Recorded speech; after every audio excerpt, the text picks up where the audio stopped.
All right, we good? Yeah, Okay. let's go. You gotta turn it up super loud so we can hear. Yeah, no headphones, you can't quite hear it, but I know it's there. I got the rhythm down. It's memorized. You gotta bring back your NOS drink or whatever. Oh yeah, a little C4. No, I stopped. I haven't had energy drinks in like 3 weeks. All right, game on. Let's go. Welcome back, everybody, to another episode of King of the Court. What are we at, like 13 or 14? 13, 13? Yeah, Somewhere in there? We're racking them up. I know that. Yeah. We are racking them up. Thanks again for following along. We are stoked to be back. We had a very exciting weekend. I was actually in Washington. Jimmy, what were you doing? I was watching Washington people. Watching Washington. Yeah, watching. Yeah.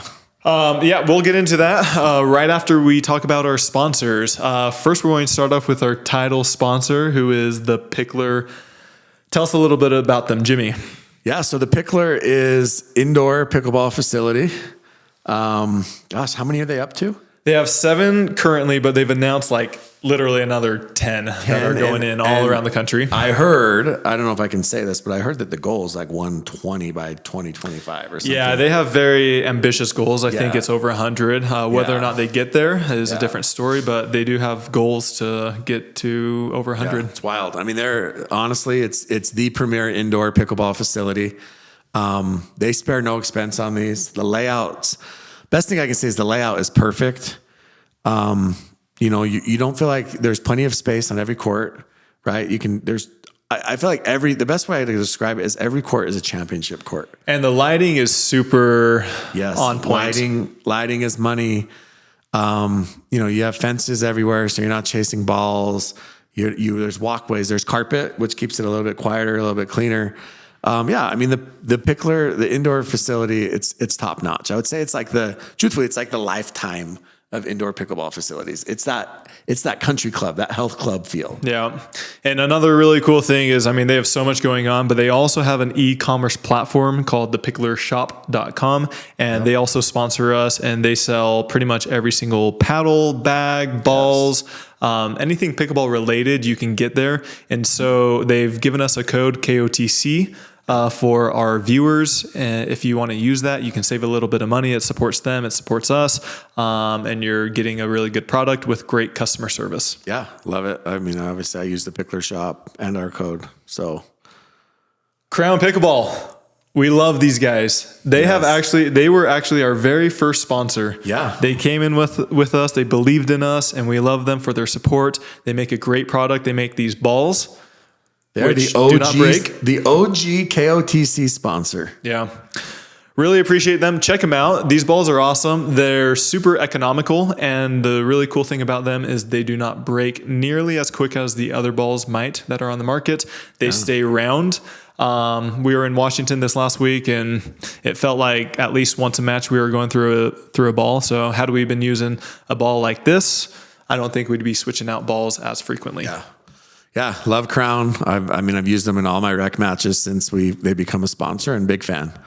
Use code KOTC at checkout for free shipping as well and a small discount. Moving on, we got mod balls. Finally, I got restocked with my favorite flavor. Jimmy, do you still have some, or do we need to get you shipped some? I probably need some because I go through them. I use them all the time. Anytime I'm playing. Honestly, they're great. Even like after the gym. The thing I like about them most is so a lot of people know my history with sweets. They just make me mod balls make me feel like I'm eating healthy. Yeah. Yet they taste good. Yeah, you are. And so they're a clean fuel, clean energy. They give you that extra boost needed throughout the day. And check them out. They're a great product. They're easy to carry. They're these little balls, so you can throw them in your backpack. Individually packaged, which makes it really nice. Exactly. Use code KOTC at checkout to save a little bit of money and get a great product. Yeah. And last but not least, we have our sponsor, Vulcan, who... Jimmy, tell us about them. I mean, Vulcan Sporting Goods, right? Vulcan is, the premier paddle manufacturer, in my opinion, in pickleball right now. I think Vulcan is doing things that nobody else is doing. Mm-hmm. I think, am I allowed to say about the 700 series? say it and we'll cut it out if we need to. The 700 series is dropping the 24th, I believe, Okay. of August. That's news to me. Okay. I got an email about it. So There we maybe go. you're not on that email. You're higher up than me. So the 24th of August, 700 series, I'm telling you right now that the technology on this paddle is second to none. It's pretty cool. It's different. Yes, it's different. It's not anything you've seen before. It's not the best way to describe it is it's not your typical texture of a paddle. Yeah. Right? Like they were it was very precise the way that they engineered the texture of this paddle. We talk about certain paddles with 2 times the spin and 3 times the power. I think you're going to see more spin off this paddle than any paddle you've seen before. All right. We'll have to keep an eye out for that. Yeah. They have given us a code KOTC at checkout. Yes. I believe it gets you free shipping and also maybe a 10 or 15, something like that discount. Yeah. They have a very popular backpack called the V Pro backpack. Very cool. A lot of people use it at tournaments, but check it out. Also best over grips in the game. That's how they started, right? They started by making over grips. Yeah. And honestly, if you want over grips, Vulcan's the place to go. All right. Awesome. Once again, thank you to our sponsors. This show would not be possible without them. So it is a little bit time consuming to do it, but we appreciate their support. Yeah. All right. Seattle. We had a big weekend. Huge. So tell us about it. The PPA Seattle Open was obviously in Seattle. Is maybe 45 minutes away from the Seattle airport. Yeah. It's nestled in this beautiful area. There was trees aligning the courts. So this, to my knowledge, was a public court or tennis courts. Yeah. So it looked like, was it 4 or 5 tennis courts? It was, it's probably like 8 to 12 tennis courts. And yeah, there was essentially, banks. it was like in a park, and they essentially turned the tennis courts into pickleball courts. Yep. I've heard that, so let me just ask you, let's talk venue first. I heard that the courts were great, the scenery was great, but the venue felt a little bit like by itself. There wasn't buildings, there wasn't bathrooms, it was more tents and courts, that's it. Yes, accurate. Yeah. Yeah. So I've heard that felt a little bit different, and there's only one entrance to get into the courts. I heard that too. Yeah, I mean, yeah, they kind of closed off the other ways. Yeah. So, Seattle, Bainbridge Island, the birthplace of pickleball. Yep.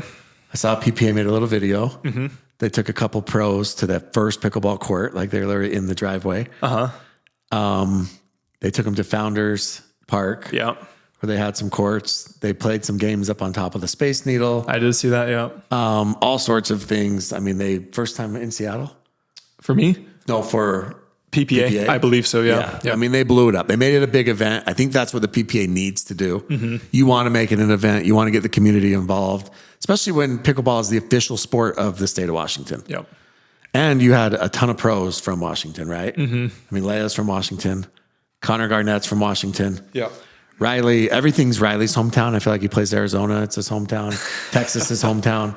California, his hometown. But he actually is from Whidbey Island, Washington. Yeah. Which I think is like, you have to take a ferry to it. Yeah. Probably one of those rich kids, but you got to take a ferry.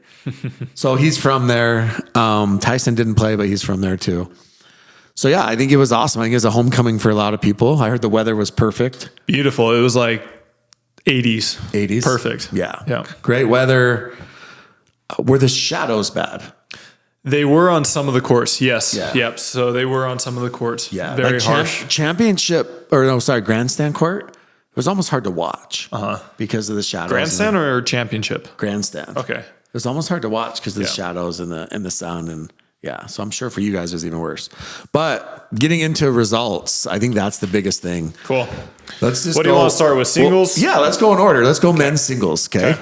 Look at Jimmy. He's got a paper with all this information typed out. I'm ready. So men's singles, so we'll start just in the early rounds, couple big upsets. So Ryan Eveloff, I think first of all, Ryan Eveloff, he's like a 42-year-old tennis instructor from Arizona. Yeah. I've seen his name. He's played some singles. I don't think he's had a ton of success. He's probably not a guy that you see him in your draw that you're too worried about. But Ryan Eveloff beat AJ. He beat Pablo and he beat J-Dub. Yeah. That's not a bad run. Yeah. That's not a bad run before he ran into Fed. For Fed, and then I think it was 11-4, 11-6 or something. Fed kind of took it to him. So that was the big storyline, right? He ended up finishing fourth because he lost in the bronze to Connor Garnett. And then the other one is, dude, Naveen Beasley continues to pull these upsets. You know, we were talking about James Ignatowich when he played him in Minnesota or North Carolina. Yeah, North Carolina, that's right. And Beasley smashed James, and everybody was like asking what's going on, but here he is again. Beats Dylan Frazier. Yeah. Yeah. The thing with Naveen, I don't know if you watched it all, he has the heaviest forehand maybe I've ever seen. Yeah. And he does not, I mean, he's the epitome of a streaky player. Like he literally is going to stand back and he's going to try and hit passing shots. And if he misses and he's off, honestly, you're probably going to beat him 4 and 5.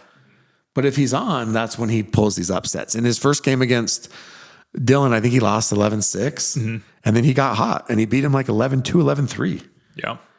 So yeah, I think that's, I mean, Naveen Beasley, he's a name. I don't know if he's ever going to be consistent enough to, be up at the top. Yeah.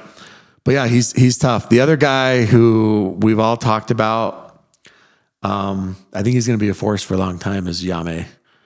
Okay. I think it's Jama. Yeah, I think so. Okay. Yeah. So his first, I don't know if you want, so his first game. He hits a heavy ball. Heavy ball. Yeah. So he played Ben in the quarters. First game went 15-13. And it was a battle. Like, I mean, it was insane match. And I think both of them had game points. Yeah, they did. And then Ben ended up winning the second. I think it was like 11-6 or something. But, I mean, he's always going to be right there. I think he's that guy. I think him and Connor Garnett have solidified themselves as those dudes that they're going to be there. They may take turns, battling for those top 4 spots over the next couple years. Yeah, he's legit. Did you see Ben and Connor Garnett's match? Yeah, so that was, I would say Ben and Connor Garnett in the semis was the best match of men's singles. It was insane. I mean, Connor definitely has the best two-handed backhand ATP I've ever seen. Yeah. His backhand in general, his two-handed backhand in general do you think it's the best? Yeah, it could be. It's definitely up there. I don't know who else is up there at the current moment. But yeah, I mean, like you said, his around the post with his backhand, which most people don't do backhands. Yeah. He wraps that ball and hooks it so well. Yeah. I mean, you think he has no shot. Yeah. And and so Connor ends up winning game 1, 12-10. Yeah. They get to game 2 and Connor had match point.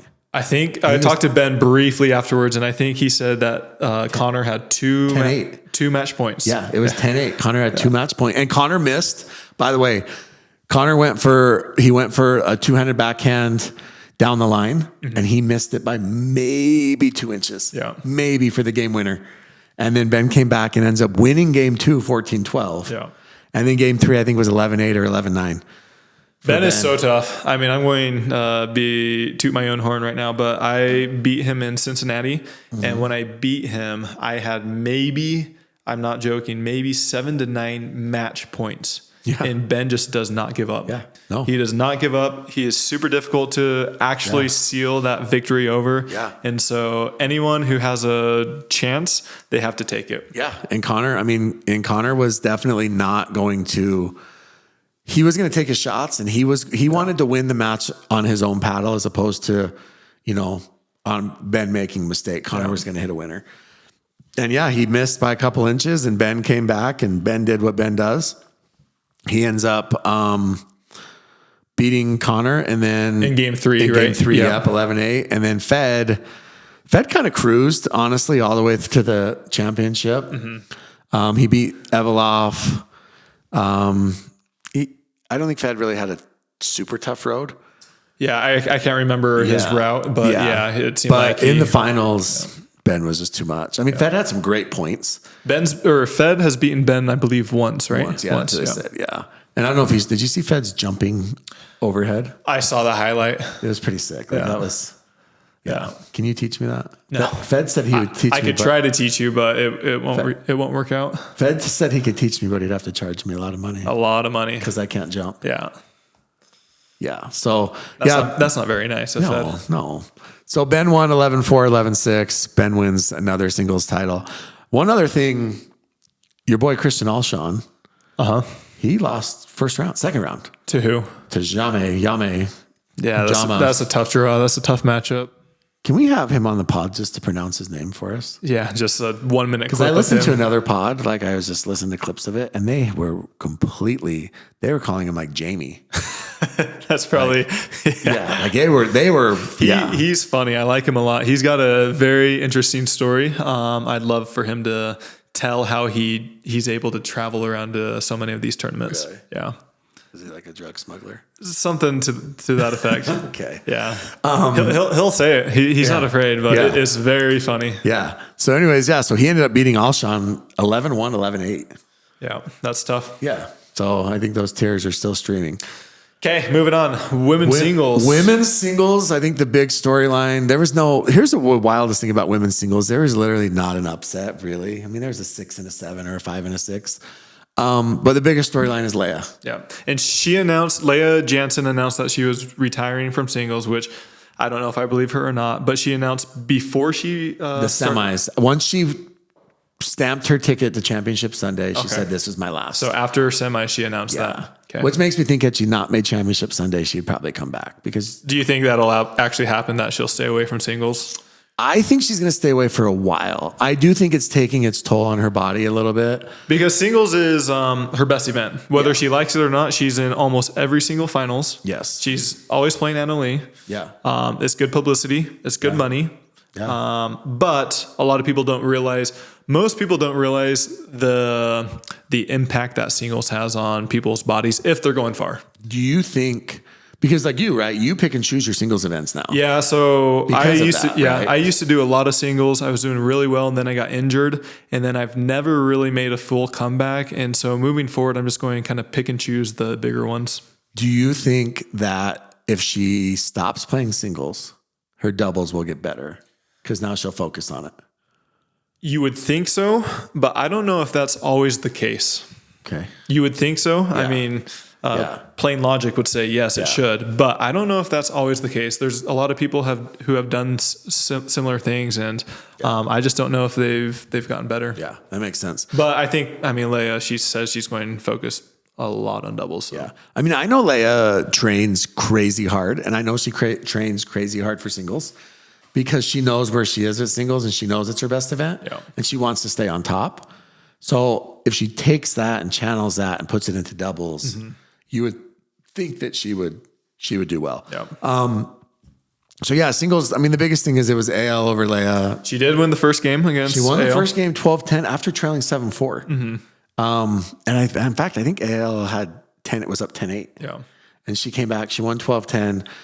If you get a chance to see it, I think as Odoth posted a couple points from that match. There's a point where it was 9. Leia was trailing 9-10.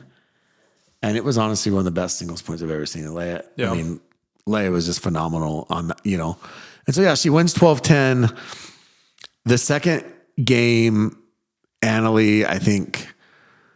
So here's the thing. She kicked it into gear. Here's the thing. I think Leia has the blueprint to beat Annalie Waters. I think Leia is also the one who's close enough to executing it, has the skill set. But even knowing how to do it, it's harder to actually execute that. Right? Oh yeah. And the way to do it, right, is you want to return everything deep middle, and then you want to get to the kitchen line. Take away her angles. Because when Leia was returning to Annalie's backhand, Annalie was hitting just freaking rockets past her, two-handed backhand past her. It didn't matter if Leia was at the kitchen or not. But when you go middle, she takes away those angles and can use her length. Yeah. And that's how in Texas, Is this from Jim Kloss? This is from Jimmy Miller, who's way smarter than Jim Kloss. Second smartest man in pickleball. But that's how she hung with her in Texas, right? And that's how she beat her in game 1 in this one. But here's my question about Annalie, okay? I had a pro reach out to me during that match. Mm-hmm. And this person said that Annalie Waters is hitting the ball harder than Ben Johns. Mm-hmm. Do you buy that? I did not watch that match live, and so I'd have to see the match. Yeah. Tyler, I never want to be that guy. Mm-hmm. Okay, are you sure about that? That's not true. But Annalie Waters' paddle sounds different. It sounds than other paddles or other paddles than any other paddle tech paddle that I have ever heard. Okay. And that so ball, what you're alluding to I'm not is alluding that to anything. I'm just saying that ball comes off that paddle. she's got some muscles. Like it is she does look like she's gained muscle. That ball she's definitely gotten stronger. That ball comes off her paddle like she's swinging a trampoline. Her mechanics are sound. They are sound, but she hits rockets. Yeah. And there's no other female that hits balls like that. Yeah. And obviously that was probably part of the reason she's so good. But also it sounds different. Like you think that she's just that She's much had better. her paddle tested multiple times, right? But do you think the core is different? Are they just testing the grit? Are they just testing the... Yeah, I mean, I don't know of any tests at the moment where they're cutting open paddles. Yeah, and checking right. the They're core. not x-raying But I it. mean, to my knowledge, there's nothing that says a core can't be something else. Or does a core have to be? I don't think there is. I think the Yeah. core can be whatever. So that's the thing. I mean, like... So you're just thinking that well, I don't know what you're thinking. I think that you take Annalise Waters' skill set, which is already better than every other female. Yep. And then you throw in a paddle that may or may not have some differences than anybody else's, and she's unbeatable. Yeah. I mean, I think she's unbeatable anyways. Yeah. Or close to it. Yeah. But just some of those shots, like it's wild to me. I mean, she hit 2 overheads on Leia that I promise you, like they were Tyler Loong overheads. Let's go. Like, I mean, I think you have one of the hardest overheads in Pickleball. That's not like just because we're friends. I think that most people would agree with that. And she was hitting overheads that were just stupid. Yeah. And so I don't know. Like I said, I think she's strong. I think but she's still only 16. Yeah. And so it's just, anyways, good for her. Annalise, she's tough. She kicked it in the gear. Annalise, I don't know. I mean, I'd like to investigate a little bit more, but she stays super low when she's hitting, which she's able to use a lot of her core, her legs, and just kind of center of gravity. Just and that torque, right? Yeah, just rip that ball. Yeah, I mean, she ends up winning 11-0, 11-3 the next 2 games and sends Leia into retirement. Yeah. For now. We'll see. We'll see what happens. Let us know in the comments if you think Leia, you think Leia is comes back? truly done or not. Yeah. All right, moving on. Let's go mixed doubles. Okay. Mixed doubles was, it was mixed doubles. I think that the best match in mixed doubles was Christian Alshon and Tyra Black. That was fun. Against Anna Bright and James Ignatowich. Yep. It was a battle. I mean, it ended up going, I think, 11-9, 10-12, 11-9. A little background context. All of these players, Anna Bright, James Ignatowich, Tyra, and Christian, they all live very close to each other. Delray Beach. They practice and train. James got Tyra and Alshon into pickleball. He's the one that introduced them to pickleball. So, yeah, they all train together. They clearly know each other's games. And it was almost like teacher meets student, and the student was getting really close to passing the teacher. Yeah. Did you watch that match live? Yeah, I watched it live. I'll call it what it was. Game 1. I would rank the power rankings in game 1 as James. He was the best player on the court in game 1. Tyra was really, really good. Then Anna and Christian was awful. He was bad in game 1. And unfortunately, had he played better, they could have stolen game 1. Game 2, about halfway through game 2, Christian turned it on. And he played really well. He wasn't overextending himself. He wasn't trying to do too much.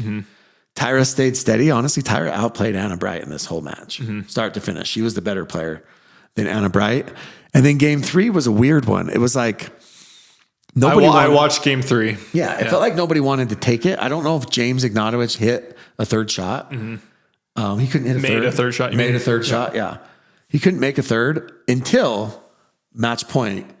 He hits a cross-court drop that was freaking nasty. Christian and Tyra, they were up, I believe, 7-3. Yeah. And so they had a pretty big lead. Yeah, and they ended up blowing it, and they lost 11-9. So I think that was the best match in mixed doubles. I don't know. I think somebody told me that Christian said, "Who's your daddy now?" or something to that effect to James. And guess what? During that match. He did. So when they were up 7-3, he said, "Who's your daddy now?" And I'm serious. If you go back and watch that match. Can you hear it on the live stream? You can't hear it, but that's the point that it happened. It might have been 7-2. Okay. Cause they made the side switch and then they scored the next point. So it might have been 7-2. Watch Tyra's face. And Tyra literally for the next 4 points is shook by her own partner for making a stupid ass comment. And you watch her, she's shook. She misses like 2 in a row into the net. She like, seriously, I think that she was like, what the hell are you doing, Christian? Let's finish this. And it messed with her. And it took her 3 or 4 points to get back into it. Yeah. Like you can visibly see it on her face. Yeah. So they end up blowing it. They lose 11-9. But Tyron Christian, just real quick, they beat Colin and Etta, which I mean, Colin sucks at mixed. We know that. He continues to prove me right. And then they beat Jesse and Julian. Yes. Yeah. That's another good. I mean, those are 2 good wins for them. And that was in 2 as well, right? Yeah. Yeah. So those are 2 good wins. And then Ben and Annalie continue to do what Ben and Annalie do. They just roll through everybody. See Newman's and Matt Wright? Yeah. So Newman's got to play Matt Wright. Do you see the song they were playing before? Yeah, they were playing We're Never Getting Back Together By T Swift? By T Swizzle. And honestly, the Newmans crushed Matt and Lucy. Yeah. I mean, it wasn't Lucy's best match. It wasn't Matt's best match. I think it was 8-6, but it wasn't even that close. Newmans played really well. And then the Newmans actually put up a fight against Ben and Annalie too. Do they continue to never tap paddles? I don't know. I mean, I'm sure you saw the highlight with Ben and Annalie. I mean, I think they're doing it now just more for jest, but they go up to the net at the end of one of the games and pretend to tap paddles with the opponents. Yeah, and just tap their own. I don't know. I think Riley loves attention. And so I think that if he's getting attention, he's going to keep doing it. Right. But I'm actually surprised more people have not followed suit. Yeah. I thought some more people would follow suit in that way, that they would not tap paddles. I think it's a habit, dude. I think it's a bad habit. Because like even Leia, who said she's not going to do it, went up to the net after every, like against Annalie, she went up to the net after every single game. And even if she does it like quickly in passing, like she still does it. Yeah. The only person who's not doing it is Riley, but I think he just does it to make a point and for attention. And you know what I'm saying? Like, you missed the dinking in the net to end the match. You're standing right there. You might as well. Exactly. Yeah, reach across. And then in the finals, Ben and Annalie beat James and Anna Bright, James Ignatowich and Anna Bright. It really wasn't close. James and Anna did take a game off of them. I think they took the second game off of them. But I think it was 11-4, 7-11, 11-4. Did you watch it? Yeah, I did. So I did not watch it. Is James taking over, or is he? He tries to take over. Because I thought with his power, I think James has maybe the most power out there. Yeah. Like I would think he'd be able to get a lot more free points there. He tried, and I actually thought Anna Bright played really well. But I mean, dude, Ben's just so good, and Annalie's so good. They're not scared of James's power, and they're not scared to hit James the ball. I'm scared of James with his white Selkirk paddle. Yeah, that white paddle, and he's wearing a white shirt and white. With his yellow writing. And so I think that they're just not scared to hit him the ball. And I think that keeps him really honest, because he'll hit it behind him. He's not worried about that. And so that kind of kept him honest. So again, Ben and Annalie with another mixed win. I mean, it's broken record. The only other match that was really, and then Lindsay and Riley beat Thomas and Vivian David for bronze. So, I mean, I'm sure that was exciting. Are they airing bronze again? Did you see it? I didn't see the bronze match. No, listen, this broadcast schedule was nuts. Yeah. They went ESPN, CBS Sports, YouTube, ESPN, CBS, back to ESPN, back to CBS. They showed like your match on CBS Sports on a Saturday morning, like literally like a totally random, like it was you and Eric Lang, right, against Pablo and Fed. Yeah. And that was all they showed, which is fine. But then you go back to YouTube, then you go back to ESPN, and then you go to Ion, then you go to CW, then you go to Netflix. Like, it was great. And I get why PPA is doing it, because they want any exposure. You got to get the exposure, right? The problem is when you have so much of this flipping back and forth, you're going to lose people. You're going to lose people. And then I saw a guy, sorry, we're going to get a little bit off topic here, but I saw a guy take a clip of the mixed final. And he's like, he posted on Twitter, clearly not a pickleball fan. And it's just probably a 45-second clip of them dinking. And he's like, what the hell is this? This is boring. No wonder nobody watches pickleball.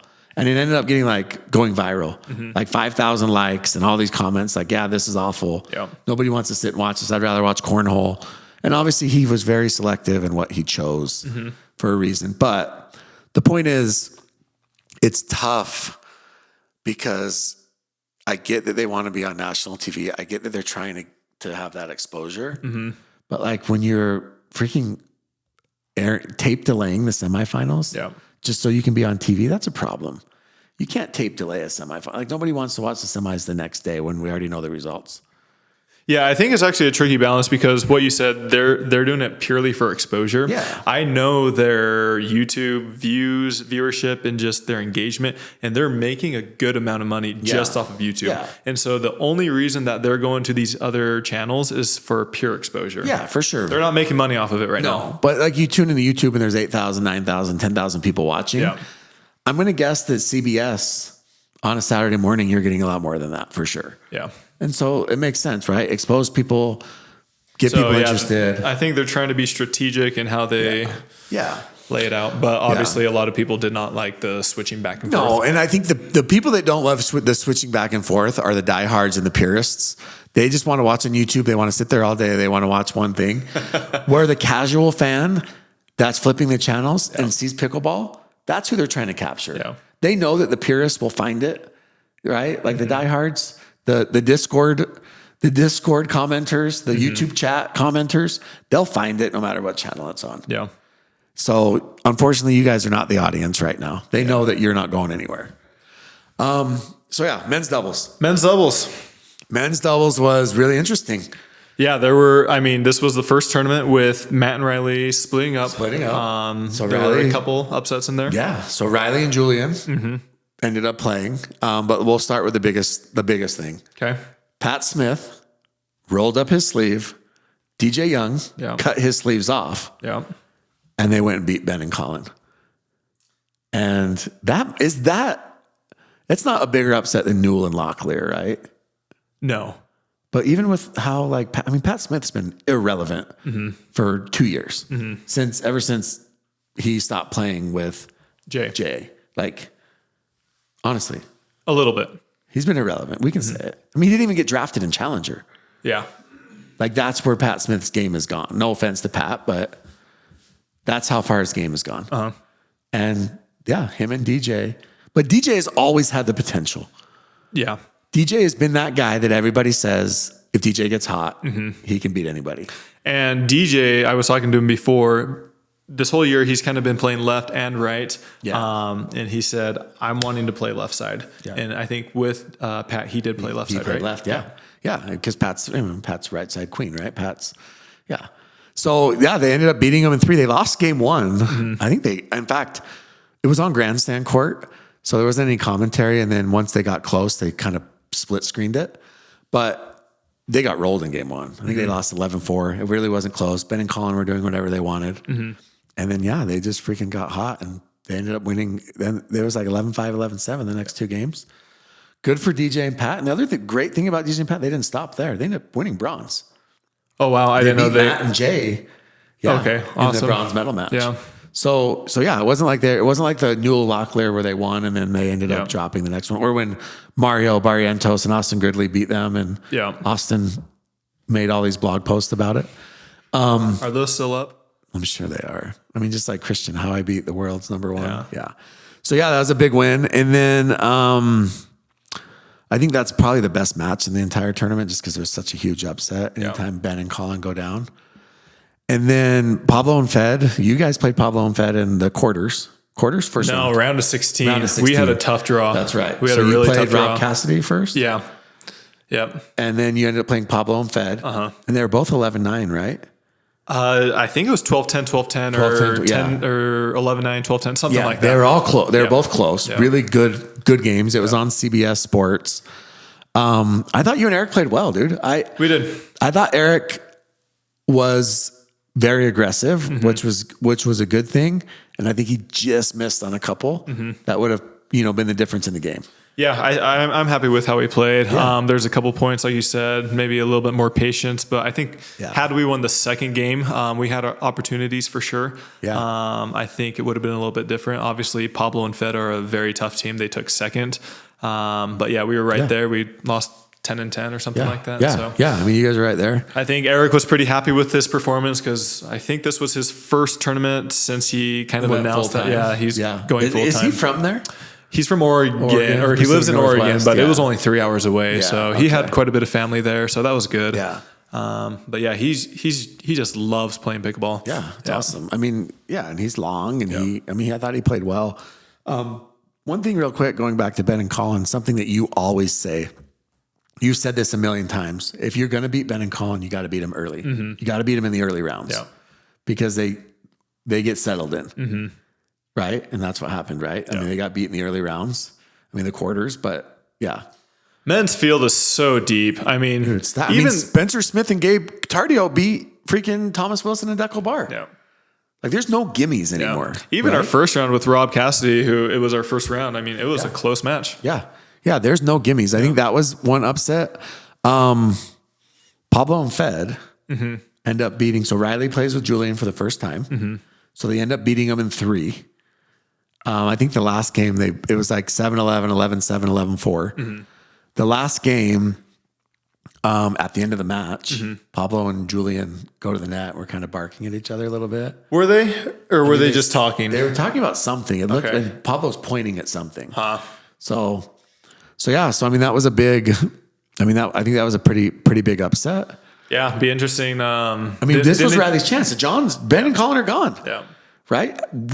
Here's the question. Would Riley and Matt Wright, would they have won? That match or the tournament? They would have got the championship Sunday. They would have got to the finals, I think, because the seeding would have been different. Yeah, and they would have played J-Dub and Dylan. Yeah. So yeah, do they win? Because now there's no Ben and Colin. Yeah. So you get rid of your partner. Lots of theoreticals here. Yeah, but you get rid of your partner. Yeah. Now your nemesis gets knocked out early, and you end up don't even. I think they finished 5th or 6th. Yeah. But you know what I bet they did do? Because that's Riley's hometown, right? I mean, they said that 75 times. Do you think Riley and Pat Smith went and found a greenhouse and celebrated after? We'll have to get him on the pod and ask him. They went to like some Home Depot, walked through the garden section together to celebrate. In memory of Donna. Give us more context there. Anyways, so yeah, good for them.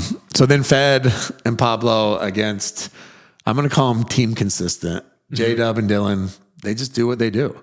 Do they stay together next year? So here's the thing with J-Dub and Dylan. They are in the Riley Matt situation. They're not good enough to beat Ben and Colin, right? And I've said this before, but I think they could beat them once out of every 5, 10 times, but they're not going to consistently do it at the current moment. And they're not even going to consistently pressure them. Like they're not even it's not even close really. And so, yeah, they have to decide are they better off splitting up or are they better off, and they're young. So it's not that they can't get better, but so are Ben's young. Colin's in his 30s. Not that he's not, he's 30. Not that he's not like old, but yeah, I don't know. I don't know what they do. I will say this. I think Fed is much better than Pablo. Not that I don't think Pablo's a good player. I think Pablo's also very young. Is he only like 19 or something? 20, 21? Pablo? How old's Pablo? He's got to be at least 22 or 23. Okay. He's got to be 24. You think? Yeah. Okay. Well, I guess he was at a bar in New York when we were there, so he's got to be at least that age. Yeah. I think Fed is here and Pablo's here right now. I think that's a curious one for me. They're so close. They're such good friends, kind of like Dylan and J-Dub, that I don't think we see them split up, but I'd be curious if they did. The only thing, and I've said this before, and I'm very critical on a lot of this stuff just because I come at it through a player perspective, but I'd be very interested to see how all these players do with other partners. Yeah, which is what makes MLP great, right? Exactly. I think J-Dub and Dylan would do fine. Fed and Pablo, I don't think I've really ever seen them play with somebody else. No. And so to me, that's a testament on how good somebody is if they can play with somebody different than their main partner and still do well. Yeah. Like if I played with Ben, we're going to win a lot of the times. Yeah. And it's not going because I'm super, super, super good up here. If I play with JW or Matt Wright or something like that. But if you can play with these lower level players or these mid-tier players and bring those guys up, then that to me is a characteristic. I think I saw a stat. Was it, how many times did you medal last year with Callan?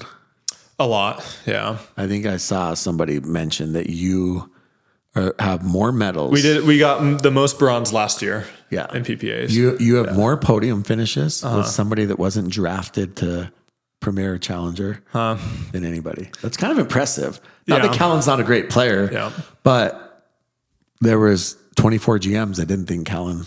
There's 90, what is that, 48 males selected. So, I mean, you had that many podiums with a guy that essentially is not a top 50 MLP player. Anyways, I think that's an interesting stat, but I think, I don't know, we'll see how. I mean, Fed's going to play with Tyson, right? It's not like he's going to have a step down, but it's a different MLP. type of game. It's tough to gauge off of MLP. Yeah, it's going to be different. But yeah, J-Dub and Dylan ended up kind of rolling through that. I think Fed and Pablo took the third game like 11-8, but it just felt like J-Dub and Dylan were in control the whole time. Yeah. Their hands, dude, are just so fast, both of them. I've talked to Pablo and Fed, and I think they would rather play against the Johns than J-Dub and Dylan. Well, dude, I've never seen so much thinking in my life. So what? So much thinking. Oh, yeah. That match was like, it was like all four of them were drilling. And then someone would pick a speed up, and then it'd be a reset. And then they would dink 15 balls, speed up, reset. Yeah. Whoever ends up charting that, because that one guy, what's it, Ramsey or whatever, the Jim Ramsey, the other guy, if he charts that, oh my gosh, he's going to spend 5 days doing that. Anyway, so yeah, good for J-Dub and Dylan getting, is that their first gold this year? Oh no, they won in Minnesota, I think. Yeah, maybe their second or even third. Yeah. But again, it's always without Ben and Colin. Yeah. They haven't beat Ben and Colin for a gold. So is it diminished?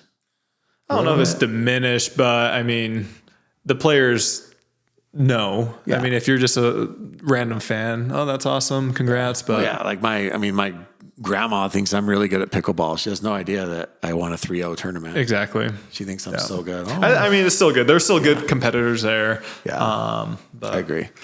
Okay, moving on real quick. Women's doubles. Here's an interesting stat. So I went through all the women's doubles matches because I was just curious. There's 22 matches played, okay, in the main draw. Only 3 of them, maybe 4, went to 3 games. The whole tournament? The whole tournament. Wow. Like, there's not much parity in women's doubles. And I would say it's been getting more. So think about that a year ago or 2 years ago. It's even there worse. probably would have been 1 or 2 matches. Well, yeah, because I mean, there's just not. I mean, there's Annalie and whoever she plays with, right? They're a staple. It's going to be Anna or it's going to be Catherine. Annalie and Anna Bright are undefeated. Yeah. Right? They mentioned that on the broadcast. Those 2 are undefeated. And then Vivian David has made 4 different finals with 4 different partners. So this time she makes a final with Jackie Kawamoto, who, by the way, played insane that entire tournament. And then here's what's crazy. Yana, who wasn't selected till like the 24th pick in Challenger and was Premier or Challenger. Yana's in Challenger. Yes. Yeah. Yeah. She wasn't taken till like the 24th pick. Oh, in Challenger? Okay. Yeah, she fell. Yeah. She took single and bronze. I mean, bronze and singles. And then she took bronze in women's doubles. Yeah. No, that's awesome. Yeah. I mean, that's impressive. But her and Stratman took bronze. And then, I mean, it was like Annalie and Anna it was like 11-7, 11-0, 11-8. They just do what they do. I mean, they're really good. It's the 2 best players in that, 2 best female players in that tournament, probably. At least the doubles. Yeah, they just crushed. The big upset, I think, Leia and Lacey Schneemann lost to Jackie and Vivian David. I thought that was a little bit of an upset. The other one that I thought was interesting was Jackie and Vivian over Yana and Lauren went 3 games. It was a good battle. Do you see Etta and Irina? Yeah, so Etta and Irina ended up losing. Yeah, in 3. In 3. I think it was 11. The third one they got crushed. Yeah, I mean, so there's a couple of upsets, but not much went 3. So other than obviously the championship Sunday has to go 3, but yeah, I mean, Annalie with another triple crown, 6th in a row. Ben was not able to get the triple crown this time, but overall good event. That was the longest recap I think we've ever done. I know, dude, that was Hopefully we don't bore you guys. Sorry about that. Anything else about the Seattle Open? No, I mean, I don't know. I think that it's great that they went to Seattle for the first time. Seattle's cool. I mean, I was staying downtown, super expensive hotel. Make sure to book it months out in advance. I did it 3 days out in advance. Oh, that's weird. I did see a couple. Well, one person that had horns on their head. They had horns? Yeah. Really? I guess you don't experience Seattle unless you see somebody. I saw a bunch of pros like went tourist. They went full tourist. Yeah. Because it's not a place you guys have ever been. Yeah. I mean, I'm sure people have been there like pro, but yeah. It was fun. I like Seattle. You didn't get invited to the Newman family dinner? I was not on their list. That's too bad. List of players to call. That's too bad. Yeah. Yeah, I think that's awesome. So Takeya this week. Takeya is this week. Los Cabs. Los Cab. Yep. So that is a old club. It's been around for a while. It's kind of, I don't know about historic, but it's been around for a while, kind of a prestigious tennis club. Cool and then they finally converted a lot of their tennis courts to pickleball. Is it Warren? Does he run that? I think so. I think he's one of the instructors there. One of the instructors, and the Brashes play there. Yeah, I've seen Hayden there quite a bit. Plays there. Yeah. AJ plays there. Yeah, there's a lot of a lot of players down there, right? That play there regularly. Mm-hmm. Yeah, that's gonna be awesome. Is the venue cool? Like, does it end up when they set it up? Is it pretty cool? It'll be cool. I'm just worried because most of the time when they go into these places, they do 4 pickleball courts for 1 tennis court. Yeah, and the spacing is just a little bit tight, especially for singles. Yeah. For doubles, you can get away with it, but for singles, normally 1 tennis court, you can do 4 pickleball courts, but it's a little bit tight. Let's talk about that really quick because Seattle, there's protests. Yes, I heard about that after the fact. Yeah. So what they decided, what these protesters, so what they did was they took all the tennis courts and they turned them into pickleball courts. And what happens is, I think is Acrotech comes in and they basically convert. They do this at all venues, right? Yep. And what they did was, what PPA did was they struck a deal with Seattle Parks and Rec, and they basically said, we want to use this venue. We're going to convert these, but we will leave half of them as pickleball courts and then convert the other half back to tennis courts. So now you get resurfaced tennis courts, and you end up getting however many thousands of dollars you save the taxpayers to convert those. Well, I guess all these tennis players were pissed that they were not turning them all back into tennis courts, and they protested. Well, then all these pickleball players came and said, we need more pickleball courts, and they protested. Yeah. Were there a lot of people that showed up? I don't think so. I mean, they never showed it. Yeah, there's probably like literally 5 to 10 people. Yeah, they didn't show it, but they did have the Seattle mayor present a trophy, and he said that they need more pickleball courts. Yeah. And so, yeah, I think it's interesting. Well, I do know that the venue for the Seattle Open was just up in the air up until like 1 or 2 months before. Like they were having a hard time solidifying a venue. Yeah. There's just not a lot of venues there in Seattle, and so. And it makes sense, right? I mean, I feel like that's a win-win for the city because now you get to convert these tennis courts, at least a portion of them that sound like they're not fully used. Yeah. Into pickleball courts, and it gets paid for. Like it gets covered. Thanks for letting us use your venue. Now, here's some fresh pickleball courts. So I know it's interesting. Yeah. What else? So I want to ask you a question. So we actually had quite a bit of people writing some questions. So we'll get to the questions. Okay. One question for you, really quick. Okay. So at the end of the mixed match, they had some time to fill on air, and they interviewed the runners up. And they interviewed James Ignatowich, who, by the way, our pod, is dropping today while we're recording this, but check it out when you see this. Yeah. We had to edit a lot out. Yeah. You and James, both the Jimmies are out of control. James and Dave Carvalho, it was a treat. Anyways, they interviewed him. They basically said, how you feeling, blah, blah, blah. And James said, it's not like I just lost the NBA championship. This is pickleball. Ouch. I'm offended. And a lot of people were offended. I'm offended. A lot of people were pissed. Yeah. And they said, get out of the sport. You should be helping hype up the sport. You missed a huge opportunity. You're on ESPN. You literally just downplayed.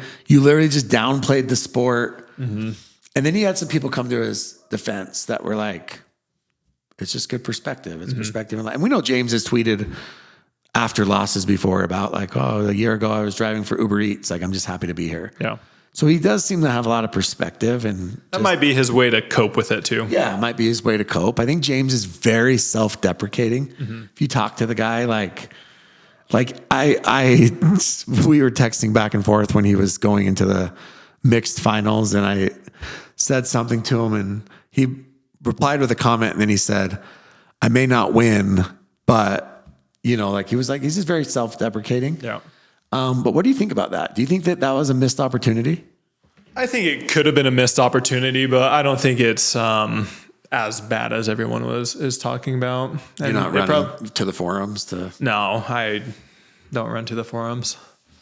Light them up and be like, you idiot. No. Get out of the sport. Some guy was even like, that's why you suck and you're getting blasted. I was like, wait, he's just in the mixed But I actually finals. do want to talk about that. Other professional athletes coming into the sport. Yeah. We talked about this before in the past on this podcast, but we always hear about, just wait until the other professional tennis players come into the sport. Basketball players. Yeah. I mean, is pickleball as hard as those other sports? Kind of going back to what James said. I think I think recreation pickleball is not. Okay. But what does that mean? Because here's the thing, pickleball is played at so many different levels, right? There's a 3-0, there's a 2-5, 3-0 pickleball, and there's a professional pickleball. And there's they're different, I'm sorry, but they're different games. It's not even the same game. Yeah. Other than it's the same ball and the same paddles with a net, the way the game is played is completely different. The way the game's played from a 4-0 level to a 5-0 level is different. And so do I think that anybody can come play with their friends and they can hit the ball and they can run around and they can think they're good? Sure. And we see it, dude. We see it at local tournaments. We see these dudes show up at local tournaments that are crushing their friends. And then they come and play like a real 5-0, or they play they sign up for these 5-0 tournaments and they're like, oh crap. Yeah. Wait, I've never freaking reset a ball in my life. I've never dinked in my life. Yeah. I stand back and I just rip the ball and I'm playing with my other 3-5, 4-0 buddies, and that works. You know, because they hit everything out and they don't let out balls go. I just don't. Pickleball is interesting. It's unique. I mean, it's fun. I just don't think that argument stands that, just wait until these tennis players come in. We were playing against a professional or an ex-professional basketball player who might be in the Hall of Fame, and he was missing so many shots. He was getting nervous. He talked about getting nervous. How can some professional basketball player come over to pickleball and they get nervous? And can I tell you one thing about him too? I think he's probably a Hall of Famer. He was an unbelievable basketball player. But he did not look overly coordinated playing pickleball, if that makes sense. It wasn't smooth or natural for him. And it's not only basketball players. We see it with tennis players. Sam Querrey was literally top 10, top 11, and you see him make a lot of errors. I mean, he's been playing tennis at the highest level possible, and he's come over to pickleball. Same thing with Jack Sock. I mean, he's good. Jack Sock is good. But even other guys, like I've seen, Tony Finau, pro golfer, he comes and plays pickleball once in a while. I'm just kind of sick of hearing that argument that, just wait until these other professionals come. And they've done it. They've been there. If it's not, that's the thing. Like, I mean, you've seen all these pro-ams, Larry Fitzgerald, Dirk Nowitzki, right? I mean, even go look at like the ones with Andy Roddick and Andre Agassi. They are not great pickleball players. They're just not. Do they have good strokes? Do they hit good shots? I think pickleball is just its own category. You've got to be good at it. I think it is too. And I think that too many people watch and they think that it's easy, but go take anybody that thinks pickleball is easy and put them on the court with a pro and see what happens. There's a big difference. Agreed. Fully agree. There was some other big news that was announced during the Seattle Open with MLP. Yeah. Did you hear that? Yeah. No more white paddles. No more white paddles. Get them out of here. Hold on. Where's the applause button? There we go. What are your thoughts on that? So MLP came out with a statement saying they are banning the colors, certain colors on paddles. Okay. Because it affects, they call it safety. Yeah, they called it a safety issue. I think it is a safety issue in the sense that you can't see the ball coming off the paddle. So Hayden, Ignatowich, I don't know if they SQs, but it should be. Yeah. Bye. So what were the colors? They were white, yellow, shades of green, and I think even gray. Yeah. And that's saying if the paddle is more than 20% that color. And we know what paddles they are, right? I mean, the white Selkirk paddle, right? Andre de Escu's paddle is, I mean, it's yellow and blue. Like, I mean, yeah. So yeah, I think it is a safety issue. I think it's really hard to pick up the ball coming off the paddle. And I think we saw Jesse take a ball off the face, off the eye, head, whatever, concussed, had to withdraw. Did you see somebody in the forum? They said, I'm an engineer or scientist or something like that. And basically they came up with a formula saying there's no way that ball could cause a concussion. Yeah. I mean, I don't know. That was wild, but maybe, I don't know. Maybe he was pulling out legitimate numbers with it. Maybe it hit a space bun. I don't know. That was weird. But point is if you can't pick up the ball, there could be an issue. I did see like some lady once, and she was older, but she posted a picture in the forum and she got hit in the eye. She like lost an eye. Yeah. And so I don't know. I think that's. Do you think that's valid? Do you think that's okay for them to do that, or do you think that shouldn't be? 100%. That's valid. Yeah, absolutely. Yeah, I think so. But I also think that pickleball needs, like, why have we not had any advances made in ball color? Well, I think that is the optimal color, is the one that they are using. You think so? Like, what other color would you use? The yellow Dura is the optimal color. I mean, that's from what I've heard. That's why the tennis ball is that color, is because it's the easiest to pick up. Okay, that makes sense. Like an orange wouldn't be better, or a pink, or a... I mean, a lot of it has to do with the surroundings as well. Okay, but from what I've heard and what I've read, that neon yellowish, greenish color is the easiest to pick up. Okay, that makes sense. Yeah. Yeah, I mean, I think it was necessary. I think that we've heard too many complaints about it. Yeah. Now, if we can work on loaded paddles, but whatever. Yeah, I agree. Get rid of it. Yeah, I agree. I'm happy. Do you think PPA and USA Pickleball will follow suit? Yeah, I think they have to. When? PPA will be the slowest adopter, but USA will vote on it at the end of the year. Okay. And I think that they'll ban them. Here's the problem: is like Vulcan just released a white paddle, right? 570. Everybody has a white paddle. White paddle looks good aesthetically. They're very pleasing. Like, they look good. I wish I had a white paddle. Is there financial ramifications where they will be slower to react because of that? Because of all these companies releasing white paddles? Is there a lot of dead inventory? Is it like the Super Bowl shirts, like when the Patriots lose in the Super Bowl but they already have the shirts made, they send them to Africa? Yeah. I don't know. I would imagine they'd be able to pivot pretty quickly.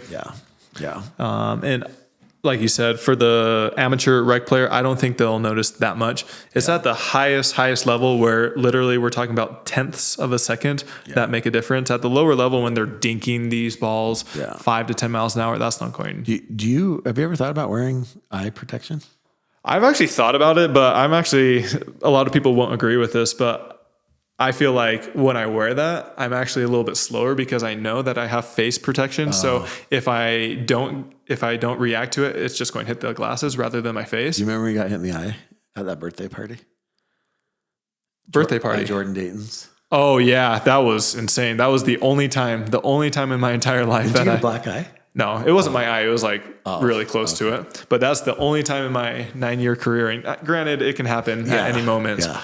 But I just feel like if I do that, then I start telling myself, okay, I don't need to react as quickly because I have face protection. Tyler went to a birthday party like being a nice guy because they were playing pickleball, and he was like this guy almost like making a celebrity appearance, honestly. And this guy just went at him and hit him in the face. Like this is one thing I've talked to you about before that I always find funny.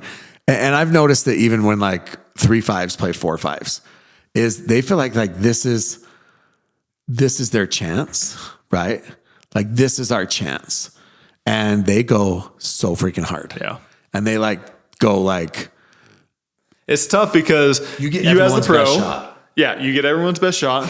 You're supposed to win, but you also want to have fun. Yeah. But then they're going super hard at you. Yeah. It's like, what do you do? Yeah. Like, even when we played the other day, right? We played, some rec games the other day. Yeah. And not that they were going hard and they weren't, it was fun games. But then if they win, then, they're going to tell everybody that they beat this pro. Yeah, exactly. And so it's like, you're in such a lose-lose situation because you're expected to win. Yeah. If you lose, you're never going to hear the end of it. Yeah. But also you're like, dude, why are you driving every single ball at my face? Yeah. All right, questions. Questions. Yeah. So as always, normally 1 or 2 days before we do a podcast, we reach out on Instagram on More King of the Court and ask if anybody has questions. Hey, go follow that Instagram page, by the way. More King of the Court on Instagram. Follow it. So let's see. Bro, look at these tan lines. Like, I have the worst farmer's tan. Get a tank top. No, gosh, hey, I saw you change shirts mid-match. Yes. You went tank top Tyler. Yeah. Tank top Tyler is a big deal. Remember when I did that side by side of you and Ty Pamaloza, who wore it better? Yeah, I won, right? Yeah, Ty Pamaloza watches. He's like 115 pounds probably. Okay. All right. So somebody said thoughts on the Andy No and Winey Newman partnership. Say that again. Thoughts on the Andiano. Oh, Andiano instead of Andiamo and Andiano. Well, I think that the results were pretty mixed in their first time together, right?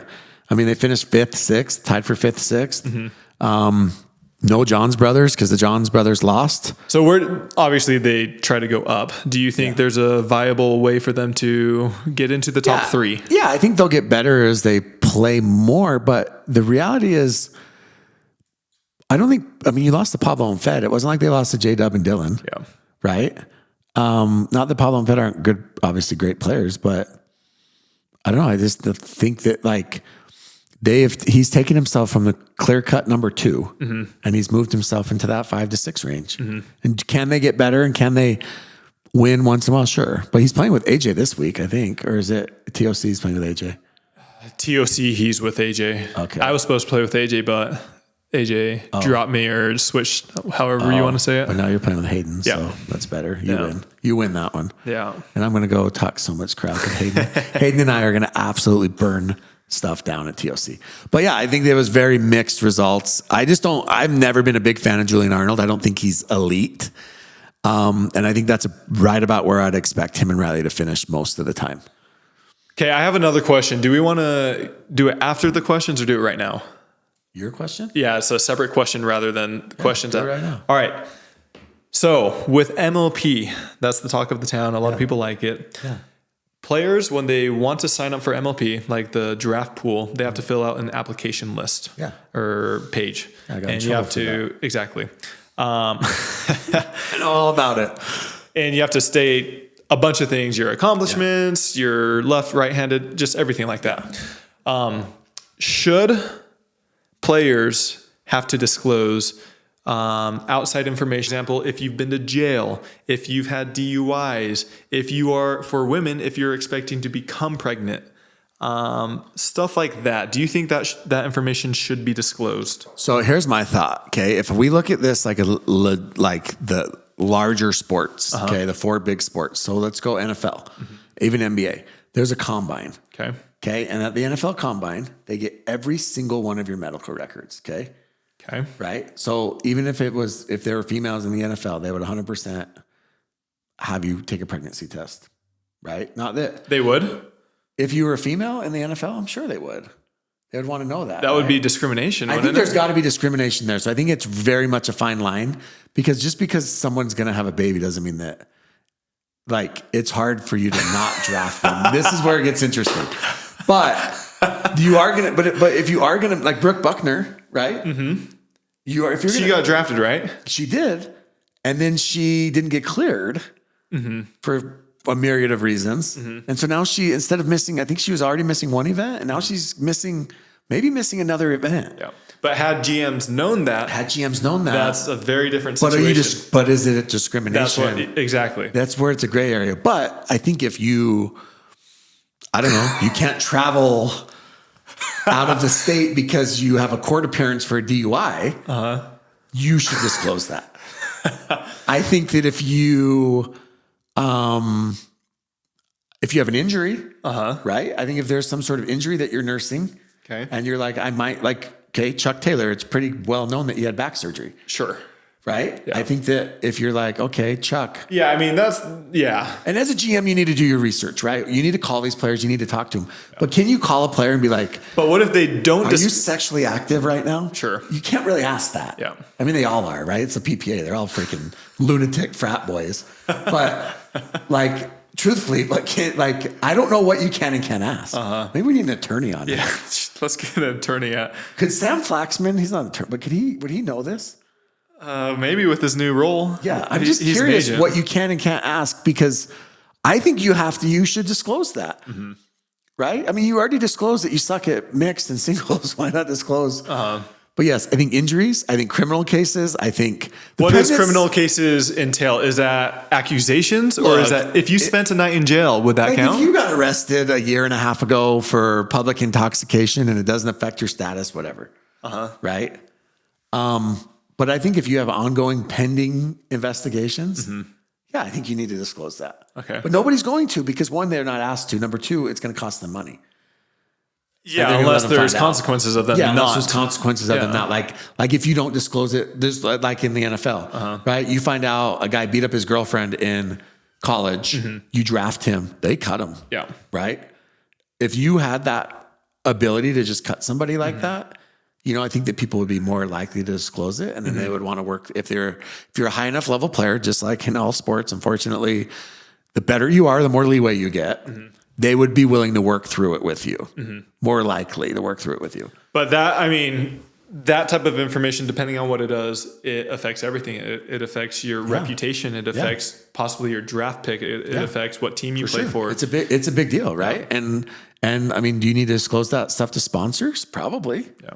I mean, like if Vulcan found out that Tyler Lung, I don't know. I mean, it found out that you had a fraud case against you, something random. Yeah. I mean, I don't think Vulcan's going to be very happy with you. And, right? Yeah. I mean, in my contract, there are clauses with that stuff. There's got to be like this is more specific to MLP. Yeah. There's got to be like a morality clause and things like that. And but for MLP, as a GM, just so if you guys didn't know, assistant to the GM. To the assistant GM.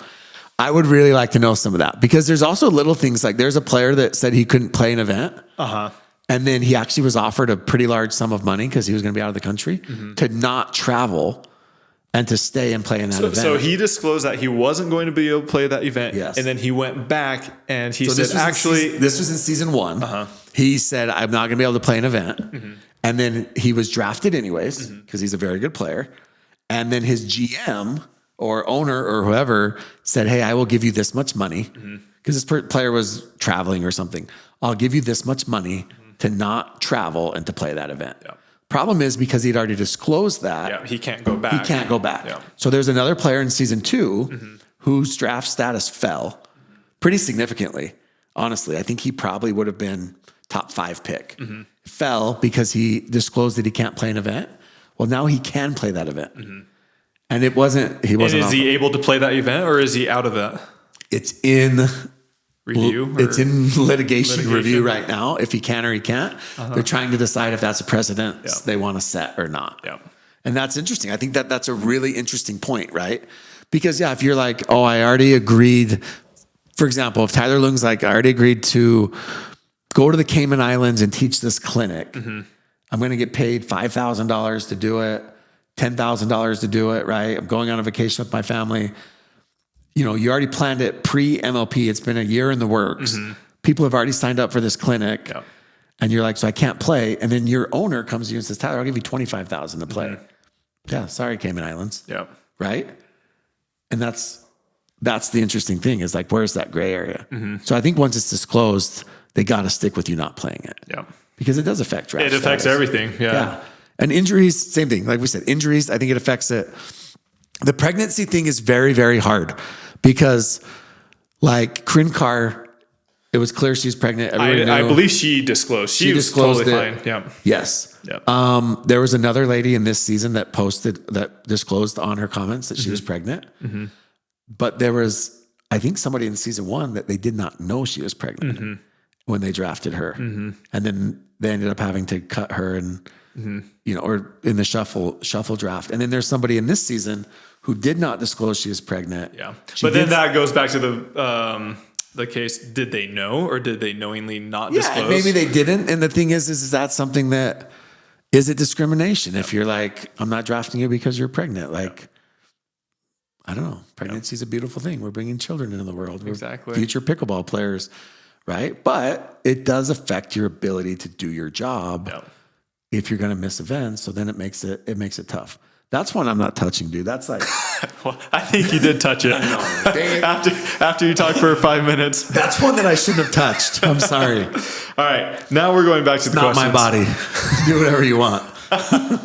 All right, moving on to questions. Yeah. All right, so he said, Jimmy, thoughts on Riley making a big spectacle of him and his hometown only to lose?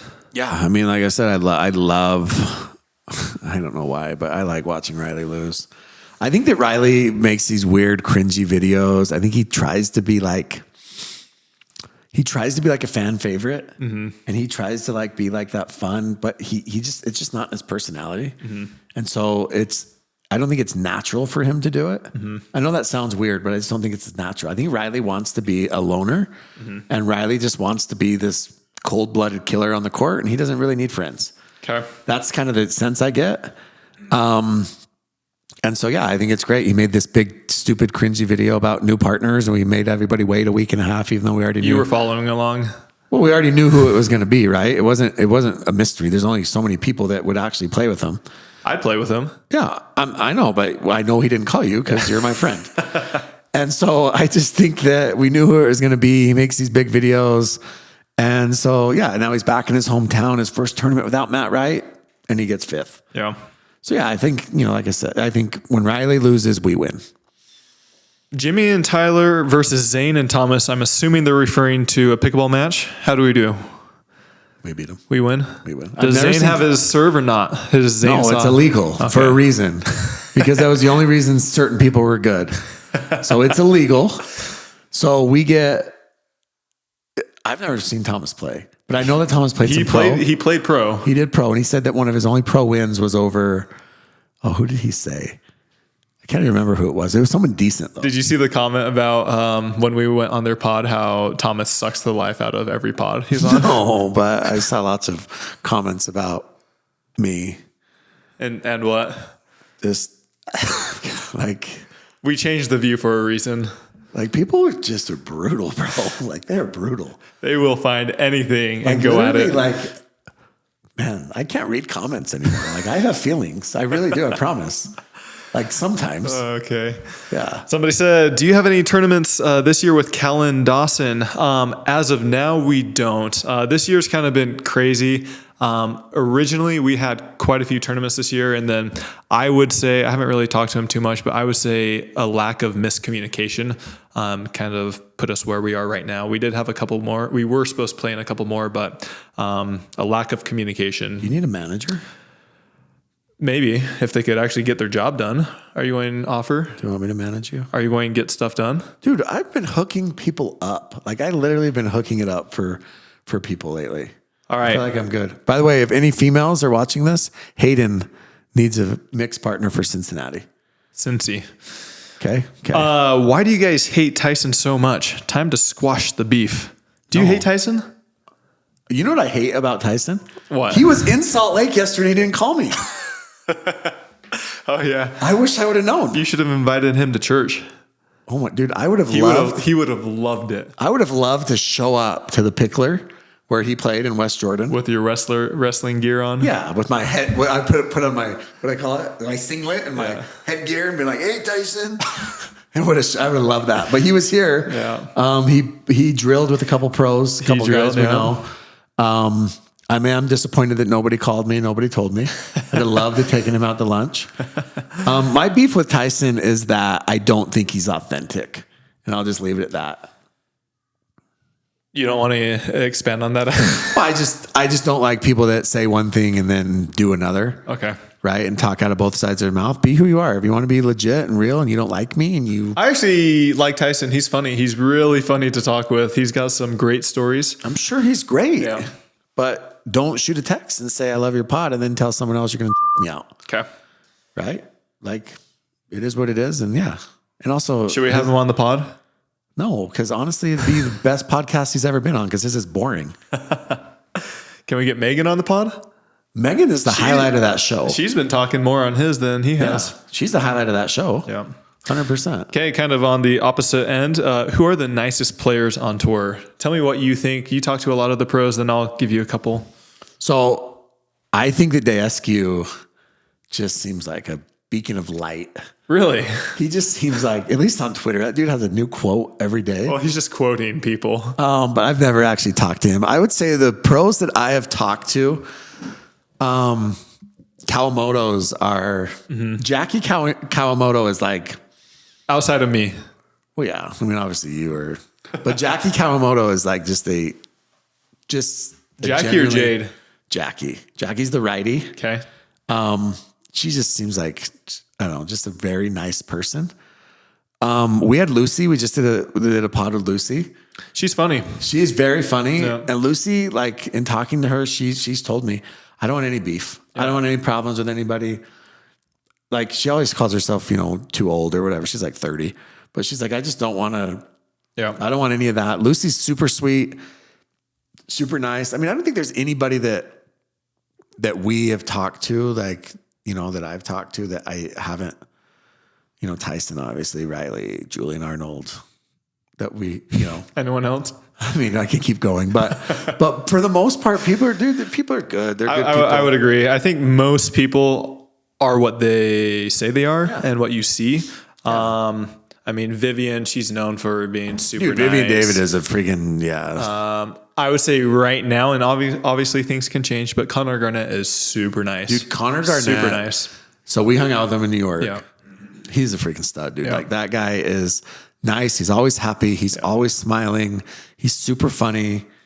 And the players that impress me, not that it matters, are the players that are that way through and through when they're winning and losing. Yeah. There's a lot of players who are super nice when they're winning. Yeah. As soon as they start losing, they turn into somebody completely different. Yeah. I would honestly rather somebody be a jerk when they're winning and also losing rather than be that fake. That's what we're saying about authenticity, right? Yeah. Keep it 100 all the time. Yeah. And I'll tell you this, I know people because she went in on people that she doesn't like or have good relationships with, but Leia is actually very, very nice. Mm-hmm. And I actually think Leia has better relationships with a lot of pros than people realize. Mm-hmm. She's not like this hated, vile, like, you know what I'm saying? She's not this villain.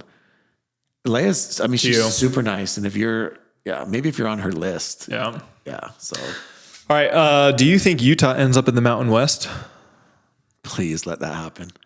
Oh my gosh, please. I hope the Pac-12 completely folds. I hope Utah gets sent back to the Mountain West. I hope that their program gets canceled. They get shut down. Please let it happen. Is there a paddle doctor in Arizona? Yes, there is. His name is Jeff. I probably shouldn't reveal his name. And I know for a fact, I know this for 100% fact, that there has been several pros that have shipped paddles to him. Have I? You have not, but I know some pros who are hitting the ball harder than they have ever hit the ball in their lives over these last couple months that he has worked on their paddles. Will we see an Ignatowich Lung pairing soon? Actually, we are playing this upcoming week, and we have one other Nationals. So Takeya and Nationals. Yep. And you would have played a couple more, but there was some controversy with someone that we previously talked about and how he likes to get tough. Yeah. Okay. All right. Somebody said, sometimes my serve stays really low after the first bounce. Why is this, and how replicate? One, you're probably not using the Crown Pickleball, so it's out of round. Or the Vulcan paddle. I'm assuming you could aim a little bit higher. If you just aim higher over the net, the ball's going to travel deeper and give more depth. But that ball. But I think what they're saying is that sometimes he wants to do it. He wants it to stay Gotcha. low. Practice. And not come up. Do you spin it? Do you top spin it? You can. I mean, if anything, it'd be slice, I would think. It'd be like a slice. It'd be more slice. Yeah. But just practice. I mean, if you're practicing, it's just repetition, doing the same thing over and over. That's the biggest thing is if when you find that, what's the word? Contact point. Yeah. Try to replicate it over and over and over again. What does the true future of MLP and PPA look like? They cannot coexist. Why not? I mean, there's Davis Cup in tennis, right? How often is that? Once a year? I can't remember. Every other I've year? heard people say There's that. Ryder Cup in golf, but that's every 2 years, 3 years. There's President's Cup in golf. Yeah. So they can do it, but I don't think you can do it year in and year out. I agree. I think MLP. So what's the true future of pickleball? I think the future of pickleball is MLP. Really? I think the MLP, and maybe it's not rally scoring, but I think it's expanded rosters. I think that it's home courts, home bases. I think it's team, and I think that's the future of pickleball. Okay. Interesting. Very And interesting I think take. that there's smarter people running MLP than there is PPA. Wow. Hot take. I like the PPA guys. It's not that I dislike them. I'd beat Connor at singles, but I don't dislike them. I just think that He's not going to be happy with this. he's fine. Connor, stop. I just think that that's the future, but I think that PPA can adapt and they can catch up. But honestly, at the end of the day, I know that they combined, but I think PPA would have been better off running their own team event. I don't know. Yeah, I've heard people say that they can't coexist, and maybe they can't, but at this moment in time, I think they can. Yeah, I think right now it's fine. I don't there's think there's space any for both issue. of them. Yeah. Somebody said, "When will you and Papa Jimmy play together?" I'm assuming they're referring to you this time. Maybe Ignatowich. Well, you and Ignatowich. We've already answered that one. Me and Tyler Not happening will ever again. We'll be at the Ever local again. court. Why? Too much Tuesday night. Too much Should pressure. we play Tuesday night in the Moneyball again? Just for the pod. Okay, should MLP's new stance on paddle colors apply to all PPA, APP, amateurs, etc.? Yes. I would say yes. Yeah. What are your thoughts on MLP's new stance? We just answered that. Yes. Do you think another paddle question. Yeah, get rid of the white paddles. Bye. Quit using white paddles. Quit trying to get a I think I've competitive mentioned advantage. the stat. I think I've mentioned the stat before, but one of my friends told me that like all of baseball players, like all of them, their eyesight is in like the top 1% or something like that out of everybody. Basically saying that their vision is so important to what they do that any hindrance to allowing them to see the ball, see where it's coming from, hinders that. And if you hinder that, then you're not going to be able to perform at your peak. Well, look at Leia, who literally hired a vision coach. Yep. Because I don't know what that means yet, but yes. well, he was just helping her with like her peripheral vision, helping her. Like there's some brain stuff that they do where it helps you recognize things coming at you faster, recognize. Yep. And so, yeah, I think that all of those things, reaction times, stuff like that are all beneficial. And honestly, when the ball's coming off of a white paddle. Hot take. I don't know if this is true or not, I love but a good hot take. well, it's not that hot. I think video games help with pickleball. I also think they cause epilepsy, but keep going. The reason being, well, a lot of shooter games like Halo. I play Halo, and you have to react. Are you good? I'm very good. Are you? Very good. You play Call of Duty? No, only Halo and StarCraft. But you have to react, and in pickleball, exactly. And in pickleball, you're reacting a ton to what the other teams are doing, and if you have that tendency, that if you're used to that stuff, then it helps. I mean, I get that. I could see that for sure. And a lot of basketball players, they're known to play video games. Yeah. I mean, I think any of that Whether it hand-eye helps or not, coordination, it's fun. Any of the reaction time, any of that stuff, it can definitely help you. I think it's all beneficial. But get rid of the white paddles. Just not do it. It's time for them to go. So, All right, awesome. Well, this was a longer episode. I think we're finally back on track with this one. This one will be releasing Wednesday, the day before singles with Takeya this week. Yeah, we're pumped about Takeya. There's some Should be fun. Takeya will be fun. And then next week, TOC. Utah, TOC, baby. Yeah. Let's get those registrations up. They're they low need right some now. registrations. So all you local, anybody, come out to Brigham City. Come say hi to me. Let's hang out. We'll go to J&D's Diner, serve breakfast all day. I think that's what it's called. Once again, thank you to our title sponsor, The Pickler. They are great. We wouldn't be able to do this show without them.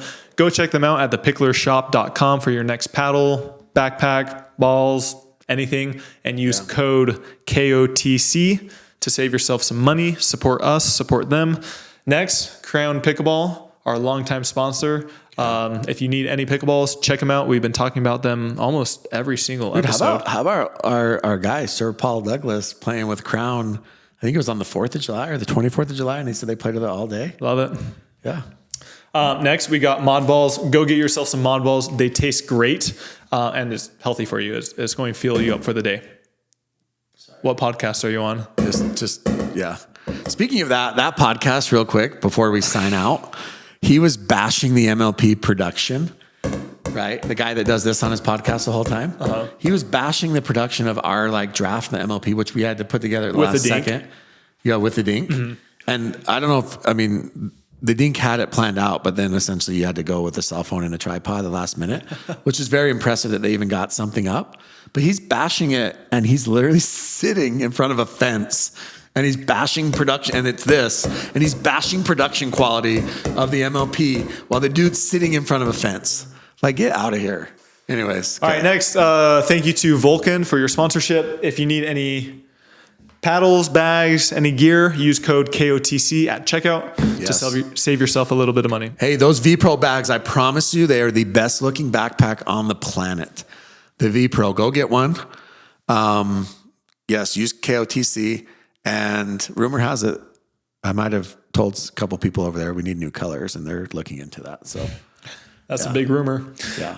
Anyways, if you made it this long, please do us a favor, subscribe, share this video. It helps us. It helps everybody. Comment and rate. Don't hate.